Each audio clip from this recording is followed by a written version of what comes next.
In this video, I'm gonna teach you how to use back buttons on your Xbox controller. It's a very easy process, so make sure to follow along. In this video, I'm gonna teach you how to properly set up the back buttons available if you have a PowerA Xbox controller or if you have an Xbox Elite Series 2 controller.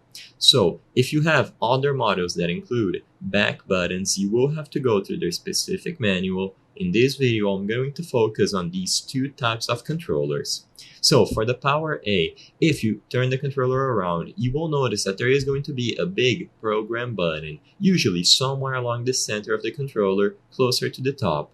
If you hold down this program button for 2 seconds, the LED on the front of the controller will slowly flash either white or a certain color such as red. As long as you see the little light blink slowly, this is going to signal that the controller is in program mode. So all that you have to do now is press one of the following buttons, being A, B, X, Y, left bumper, left trigger, right trigger, or something like the left stick press or the right stick press. So choose the button that you wish to assign on the back buttons, and after you press the specific buttons from one of them that I mentioned, the center LED that I mentioned that was blinking slowly is going to rapidly flash. This is going to signal that the controller is now in record mode. All that you have to do now is press the specific back button. So for example, if you hold down the program button for 2 seconds, you press the A button, and then you press the left back button. Now the left back button will use the A button when you press it inside of the game.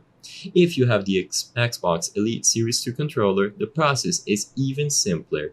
All that you have to do is use the Xbox Accessories app, and in there you will have full customizability of your controller. You will be able to change all of the button mappings and stuff like the color of the controller, the dead zones, the triggers, etc. It is extremely simple, and through there you can change the back buttons or the pedals.